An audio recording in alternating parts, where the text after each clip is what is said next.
Kohhran hote sibai abu harbe le cheu Pathianni siarin kan ngai thachun song anga chuan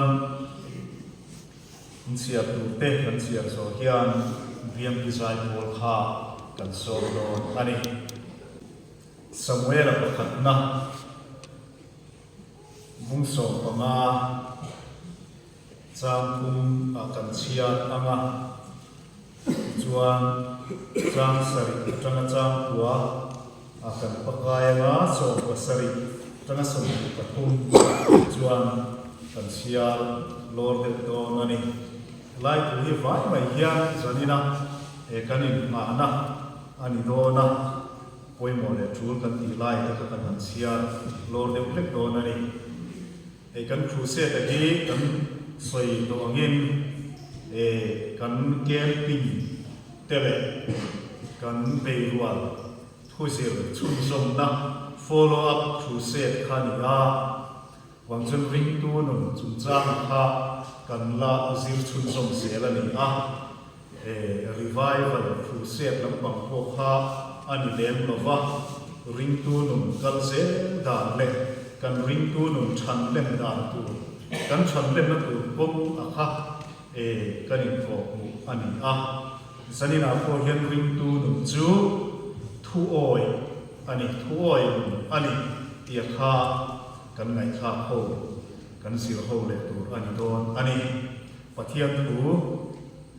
lo ngai khan somewhere pakhat na mun som le panga chang kum amalek ko te be turin kalla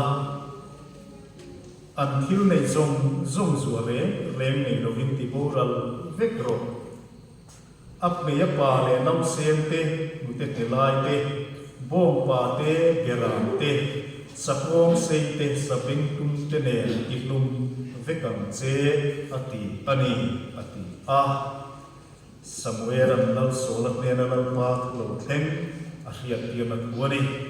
amerik ko te ne na in do na an ran rual te ne lam ap me ya pa in nau sem te mute te lai che din tu ma zual wat hat vek turin that chimi turin Pathianni somewhere kal tangin solak ne na alo theng ani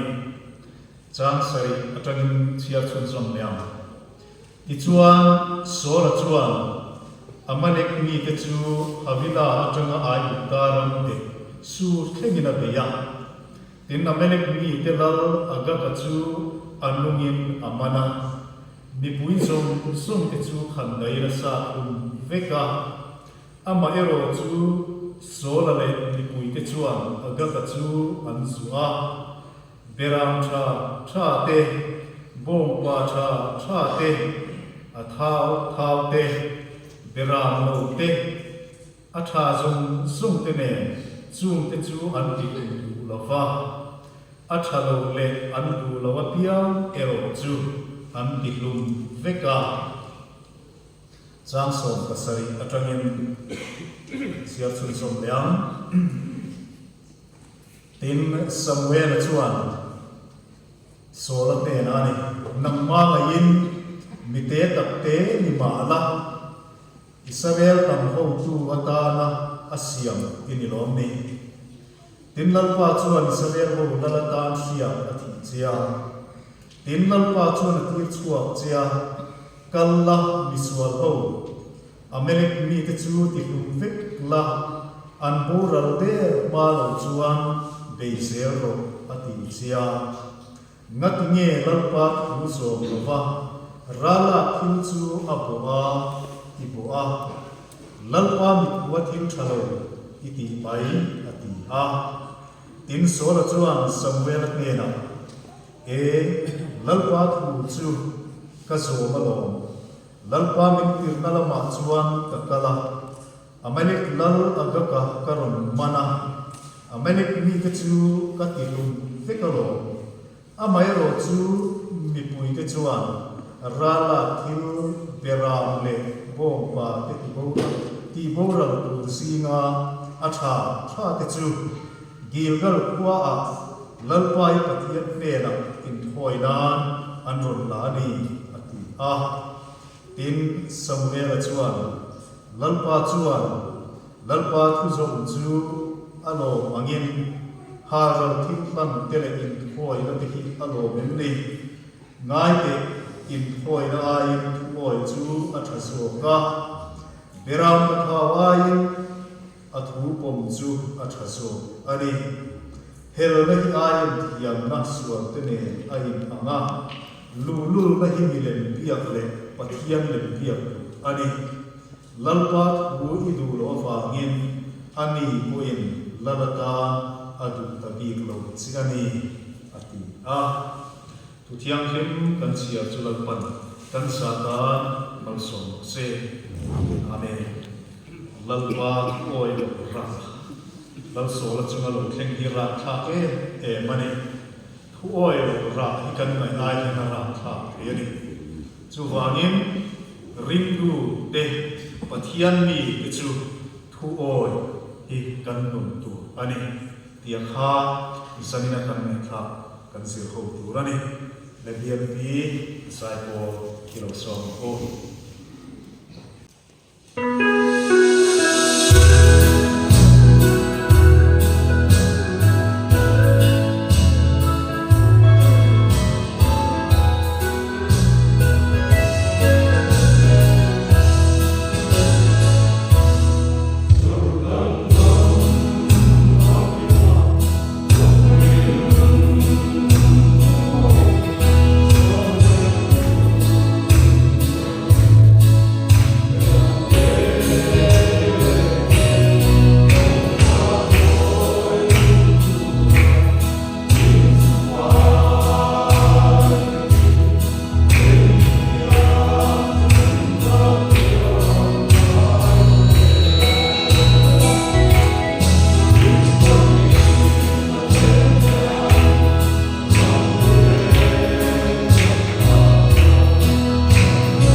te kan tanga fatna mai tha chulal pan kan zata mal som se amen mai so yang khan zu ko zana tangin fu se kan nei chana chuan ringtu nun tum chau kan zir chowa zir ko zana hat petera nun tangin ringtu khoi non ngai non kan zira ringtu te khoi non kan ngai ve fo mai kan nun kan man na hian tin petera nun atangin kan zira hawa chuan isan khan ringtu nun chu mani hat nun ani mani khata nung sui turin dal sona ma ringtu te hi min tua min besian ni kan ti a chuan kin si ma khan Kohhran thutak ban le in nga na ringtu te tan ko kan in puyan thu kan ngai tha a kan va in diam pi te ne han ngai thakim thai la kan le a mai ro chu ro bo na hun ta mai ne ya YouTube lama en ve mai don ne han ti mo ti la upload tu be khakal ve de boxia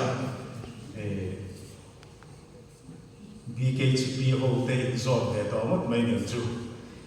eng pon sila kin singa kan thungai kha khan Kohhran poi mo sia kan soya soi to thei po ila dim ka the chi alo ko chu cha ki kan rama Mizo rama nge ko hian Kohhran mu kholo na le Kohhran mu khop lo na pangin Kohhran hi sualin ane ka abi me ka ni tun ma chuan Kohhran hi harumin sualin abi thi harumin ane khom thi na amai ro chu ne tu anasak po le Kohhran hi chak tin mai ani tuna chuan sualin Kohhran te hi tharum mang ni to lovin thiam takin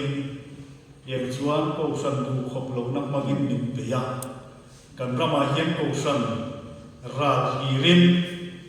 Kohhran dik lo na le Kohhran fam kim lo na social media kal tlam te in tu tenemo an aw cho puina sa e mani amai ro chu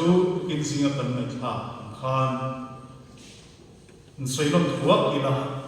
Kohhran hi khovela hian fam kim lo kan ni amai ro chu mi thing lo te mi fel lo e loi khom ni ma ila Kohhran ro pui ani chuang lo chu wangin pol pui tak sarkar pui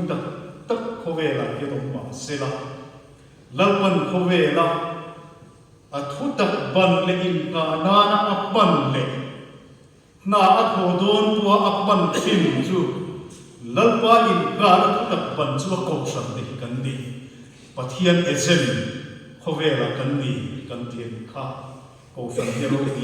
e mani tiangin Mizo ma nge ko zirtiana diklo thuri der in ikharau ni kan raman chuak zel Kohhran sira thuthata tak bangin roman bol ve a pathian buan aw chu pui ve tho chung chu kan ram zoram Kohhran ringtu te kan makna em chu adik adot po hiar rovin a awin le soiko thiam elama hian kan thedwal dual mayani tiang chuan Kohhran hi chu tiang mang chuan sualin nasatakin min baya bitam tak chunga te chuan huai pelin an omme ani ama ero chu chung te laka chuan Kohhran hi chung te chuan Kohhran hi pu kholovin uro thi pa se Kohhran hi chu chatuan thengin ro pu sual se la chung mi te chu kan rama hian rangta roita soi tu tam tak kan nei Kohhran ero chu ro pu sual se ton ani tin chu mai ba ka hen zir tina dik lo le him lo la ka kan him na tu chuan Kohhran hi ani Kohhran a hian a lai chu tlak ro kan ti kha Kohhran sira kan su Kohhran sira kan lovin Kohhrana hian a lai lung chu tlak ro kan hian zirtir na him lo le zirtir na fel lo la ko chu chu I him na tu rani ka soinon leang Mizoram Baptist Kohhran hi Pathianin adin lali suwa tisen mga adin Kohhran kan ni chu wangin akal suwa don lo kan kal suwa don lo engem ro re na fu lo fel fel le ke chu om thi ma se Mizoram Baptist Kohhran kan kal suwa don lo fa zirtir na him lo hian ni si don lo chu wangin kan kim na du chuan Kohhran hi ber tlak mai kan tin kha zanina hian chu BMP ukin singa ngai khavelo te point senon lela poi moin ka sia kan soi thuak ani tin Kohhran hi dik om ang takalangin ukin singa ka soi man mi thleng khat ken kan soi fo tri Kohhran hian a tholom te tam anei nung deule ave khathiam deu ke tan lo chuan na om to lo bani kan Kohhran chuan ke ni ta chuan mun om ve lo te hi kan tong chua du dan te ani fo mai ro chu kan upa te hi an ro kan rom bol tu te poi khir chin tiang tholo ma pek tam wa ke mo a fin wa me anei mun ma wang te le khathiam ma wa upa ni ta hi so tu kan sia tholo ma pek tam thin ma wa upa kan than chua hi soi tu kan sia upa le rom bol tu kong te hi Kohhran ra khi thim te hian ang ve tak ni si lo hian kan soi fo thim Pathianni ami te kal thanin min hruaia Kohhran hi chu kan bilrua fethak ila Kohhran hi za ila Kohhran hi vom him ila Kohhran a hian a lai lung ni chu katam chu kema chuak pirte kem parste kan ko pui mo ni Kohhran a lai lung chu thiam pa piang te in tlawam Kohhran hlat thina piang te in nun atlo lawam Kohhran bel thiam piang te nun atlo ma in din chuak an ti hi kan sainon le lo ani le ti chuan zanin kan thu pui kha soi chun zom pa ila thuawih Ringtu chu thuawih nunani I kha dia kan mupa lama sinia te chuan an sia in ka ring tun pai kan Mizoram chu ma nge po hian kan Ringtu masa te kha anin soina tong gam moye ka ti chu pathian thuawih tian ni pathian thuawih tia kha Ringtu masa te an soi dan le an sia dan an mani poi anin pom dan ani Christian online ti mai lo wa piang thar online ti mai lo pathian thuawih an ti a kha thu ka ngai tu le ta zarina ke an le pha ka ti apling ko hi amoi ka ti a pathian thuawih han ti ngat mai kha Mizoram kan ni masa kan nun po khan bel chian adorin ka sia kanil ruat hian zona alo kala zanina hian piang thar to zong ban thar ro in ta ila kan thar suwa om karin thar lo kan om meu point karin lo piang thar zong ban thar tu kan thar suwa anga ani le Pathian oi in tizong tharang ule tita ila kan tharvek ngamangin Ringtu in tingot ai le kapiang thar in tingot ai hichuan Pathian oi in tingat hichu arin de rat in asian hei Ringtu nuna thil poi mo ta anita in asian Kohhran siam chat hun alo het chu don khan Martin Luther article pui mo mai ron la chuak ta ha German tungin asia ka sola de la scriptura khan ha back to the scripture Pathian thua Bible ikir liang tinani Pathian thu ta ka Bible ikir liang tin Kohhran siam that na kha Martin Luther khan tu ar chana zanina hian zoram ringtu in ti the Christian te nuna po hian kan Kohhran le kan khutlam chu ko ni rovin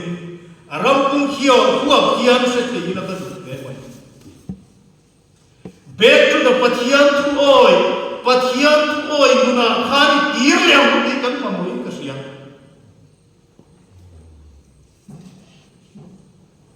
kan thu pui hi poi mo mai Ringtu masa kita chu kan Mizo rama ngai ko kan pi kan pu te kan mi masa te mun te kan ngai to ka chu le ta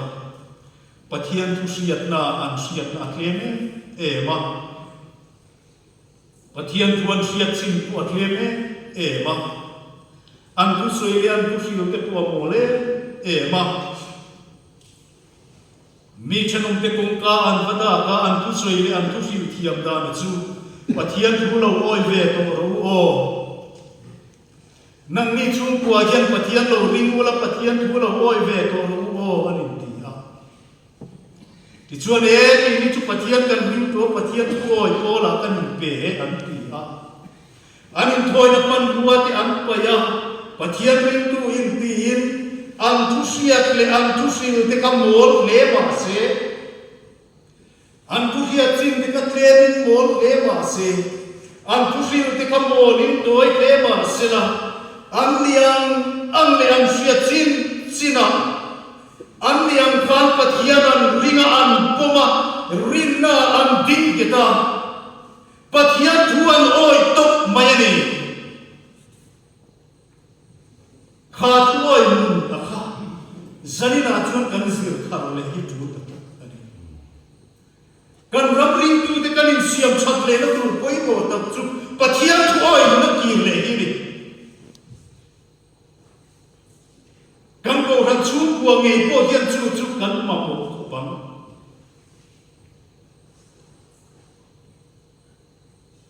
kan ram dun le wang khiri la thu sil tu soi thiam tak kan pung tual la ro harau ni niom tak kan pung tuala riat na pung tuala Pathian thua ko kan siat na rin tula kan siat na pung tuala asoi thiam pui sia kan pung tuala pulpita chaw lo ko koi mo tun laya kan phone atang kuin thu soi thiam tak ngai thak tu avatam te lu e Mizoram hian kan population of phu lovin thu soi thiam ni kan nga tharau mi ko kan nga nima sela Pathian thu soi thiam Pathian thu sia kan pun tual kan tam tu la hian Pathian thu oi na ma ero kan pachetul tula Pathian thu oi ro kan krem tiala kan nun hit setel tela Pathian thu oi na khani ki lem chu kan mamo hiani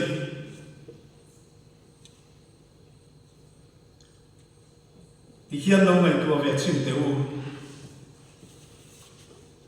kan khotlang mun te kan Kohhran mun te kan ram sia ti khiri la heng hi thil thia kan ringem thil ni thein kan ringem lo chu ve te u Christian Pathian thu oi lo Christian ni si Christian ni si Pathian thu oi lo kan ringem piang thar Pathian thu oi si lo Pathian thu soi ve thrin mi te singa Pathian thu potlam a pui a thu oi si lo kan thei hian kan hriam lam pe ve tak lam ve thin pathian phak salam nuam yom taka lam ve fo thin lam tual timoi tu ni fo thin athu oi silo kan thei kan ringen trong trai pe ve o taka lam trong trai ve fo thin nima sila thu oi silo Pathian thu oi silo hetiang mi sing ki kanom thei kan ringem lo ngai tu ve te u piang thar in ti to ai chon Pathian thu oi in ti ngak nun ti chu arviru de ulo mo ti ro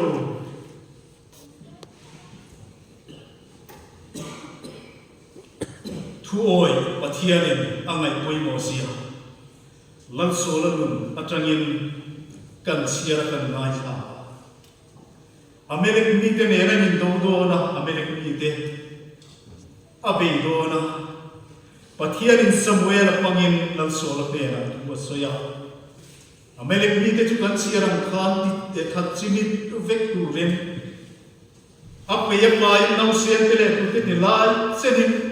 an ran jualan beram te an bo pa te an vai ni khat chimit vek tu rani ti chuan Amerik ni te chu an be ta a Pathian in ne na acham tira Amerik ni te chu an thata an ran rual te puan ti kum nge mai nima sila Pathian thu a then azoma a then zom silogin ama thati da nin lan so la an ma ala a thati china Pathian thu zoma ta chuan lam aga ka chungin a hola beram te atha thawn sipo te gilgala lalpa ta na in poina khan turin din a suayan kha nima sela Pathian in Samuel ne ti le a komatang Samuelan bule veri te asia a Samuel lam dal so la pena kharing ti nge ti nang ma ga yin ni te tak te ni ma la Israel nam ho tu ta na siam ini lom ni zanena hian hi kan ngai tu thena koi mo ik ka sia nang ma ga yin te tak te ni ma la mi te tak te a ni nai ma la Israel la ta na lam pan sia ka thi ini lom ni Zanina hian papa hian tu malian digle te bi kan omlo Fapai Yesus Kristus ti sena akan ate kan ni vekani kan ko san suai tu dei poi mo deule lian de bi ka lo mai kan ko san suai tu ten ti lo sena ti kan tu chu Pathian ma hian ini ve ta ko thiam chuang lo ke zong tri ke pia a committee member ko ni rei member le BKCPA ko eng ma kan ni rei member chu Wai tu OB executive ko ka tel si lo fa BMP ko ke chueng ma kan ni lo tatlam ko na ve lam ti ka mai mai ta na min tu chap kan ni kan lo min ngai le dia min kan lo min pune dia wa ni ye chu wang chu ne ke chu ti mai la pui lo fa Eng ma ka ni ve chuang lo va ka ti dan chu ne hi chu ti mai la poi lo ve Pathian ba hian ti ngot suam che nang a va kha ni la li suan na kan ni nang a va kha ni la li suan cross kan ni nang ba la yin poi mo lo te tak te a in tu ma la lal pa ga yin I poi mo ni tu kan se ro chu wa ni lal pan adu chu illa ka be se le min pu a chu athu oi hian athu oi tu rin ani min be se ni Samuelam engat nge chu be ri te bu ri ka hiat te chu eng ti siang ni ta lalpa Mizo talawani mo bo rite beram be rite Samuel beng alo thengta Pathian beng alo thengta koi kon na in ta chuanani Pathian ni pingya ti kha lalpa chuan lalpa ku zom chuaro bangin haral tim lam tele in khoi na ti ro mem ni ngai ka in khoi na ayu tu oi chu thaso ka beram pathaw ai na tu pom chu thaso ka ni hero na hi ayin suar na tene na in anga lu na in lem piak le Pathian lem piak tu ani lalpa thui tu lo wa ni na ni poin lalata na du ta bi lo bache lam sola lam thu khleng nam tu sak ani na le lam thu khleng atanga tu kha ani na ki Pathian tu oi lo ra ani chu chu swani na hian kan sia ta poi mo le mai lam pa na phut le tu chu nge ni in thoi na le thim pen zo zai ka thata kin ti thi ba la Pathian pa chom takin lam thi ma la aru ka dal pa tu ipom lo na le izom lo na thim khan ra chalo nam ma ala chu nge ya Pathian kharami na chu san ni chele a om chil lo pi che pen ve bu na chuan lal pa no tin hun hi ra tha ani lal sora lal chu khe atani tha in owa acham chura tha ani ro zarina hian Pathian oi lo ra chuak hi ra tha ani Ringtu kanin ti si chuan Ringtu nunam nun ni kan ti tu ani don lom ni chu Ringtu nun poi bo tak chu atu oi yani ti chuan sari na hian kan soi khem tu achu Mizoram hian ti bi le dia kan Kohhran te kan Hrangchalkawn hian Ringtu te a Zoram Ringtu te a hian kan ma mo em chu har na Pathian thu oi har nei kan mangwan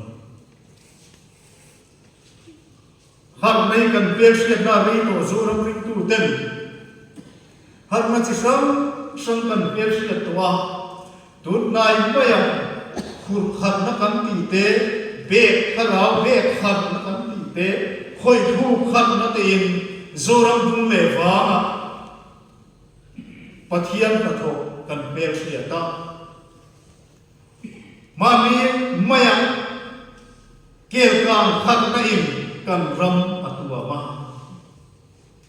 amai ro tu kan khat ma chan chin te kian khoya ma chun ra chatak tak po chu ani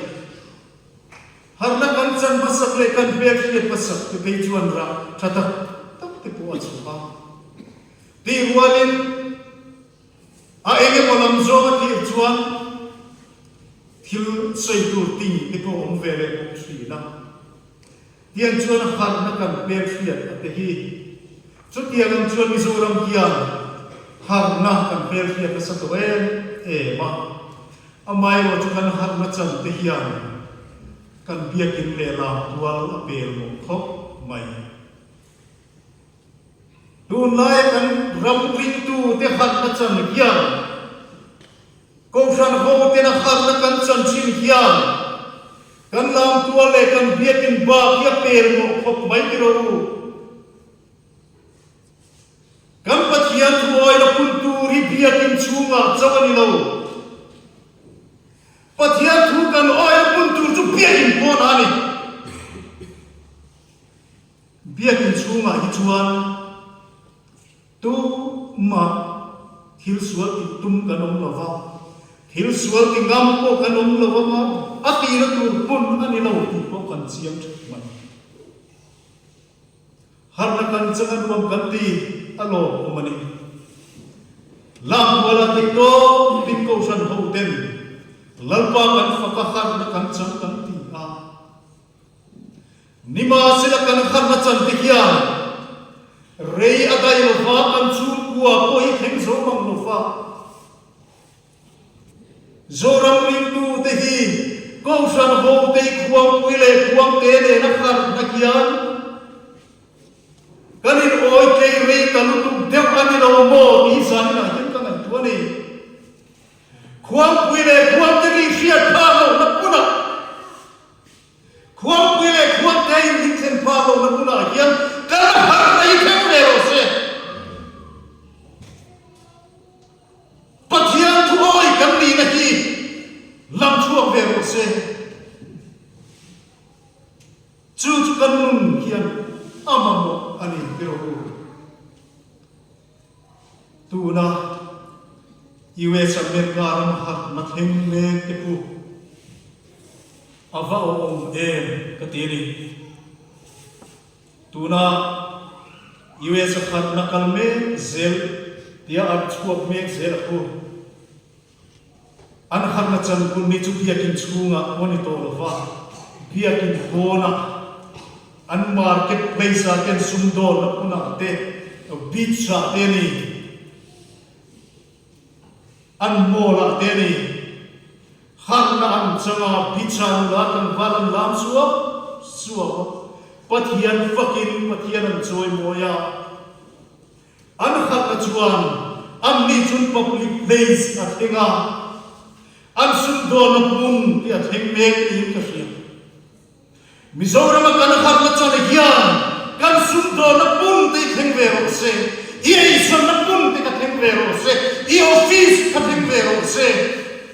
kan simply house te kan hat na chan hian theng ve se na afat um do ne ti ro chutiang pathian thu oi har na chuni kan ram hian amamo chuni Christian in disi pathian thu oi lo piang har pathian thu oi lo lam ve thin trong trai ve thin thu soi ve thin pathian thu oi lo engza ke mam pathian thuang hian nung ilang chuan pathian thu oi nun hian nung ilang chuan ke ro kan Ringtu nun te kan Kohhran nun te hi van nom to ne kan in chenom khoven nan nun te hi rombol pui te ne na kan in ka te chenom te ne na kan in ka tu hi van nom to ne pathian thu oi nun ni ki zani na hian kan ra chu pui ve pui mo ne hil dang zum ai in thoi la te Haral thim lam tele beram pathau pi ayal pan adu le base chu thu hi ni Ringtu nun chu thu hi zanina hian kan mam achu ni kan Kohhran hian engza pathian thu oi in tingam om rem ni mo engza tak ke chu pathian thu oi kani hinti ngamam kan Ringtu masa ikachuan Ringtu inti mai tu to lovin piang khar ipon nak mer siat lo nima sila pathian thuoi anin ti a anin tiang takinan siatan angin athuan oya ang siatin sinalal pa man soma anun kham kita atwasin Anun kham ben chian dola zir chian dola sin zoram Ringtu ten nun kha cham khar te ta hian va om ne ma va mai om tiri kam mi pasa pathian tu oi ten nun kha ke ni cham khar Kohhran te kir liam bu Kohhran kian reform kan ma boni siam thak ki kan ma boni Ringtu masa te pathian thu oi nun a khan kir liam kan Kohhran ni chun na chun kir liam nam ma nge po ka chu pathian thu oi na chun kir liam lalpan chu ni kan nu na min be se la in thu chu ni zanina hian pathian thu oi nu na kir ngama kan nun siam thamang tu ren kan in so mani Pathianni lo kan soi te kan Satan man so se amen trong trai ô lampa ithara min phang chuak le la leibun har cha naram hi chandam na kun kui chuma le tu rin imi ke huai zeram che ithara min kan Kohhran kilal panangin min phang le la mitin thin lung kilangin ron phang chuak le ang che Pentecost nia tharau thiam himin mitin thin lung phang chuaka an sual te chun anga in hria a lalwala man hoyam khan zanina yerimi te ni lam kan hoi le a I thu kan oi thi na tu rin kan zai mangin min phang chuak le la kan nun min buat sai thar liam che lali suak Krista mingin kan ti le amen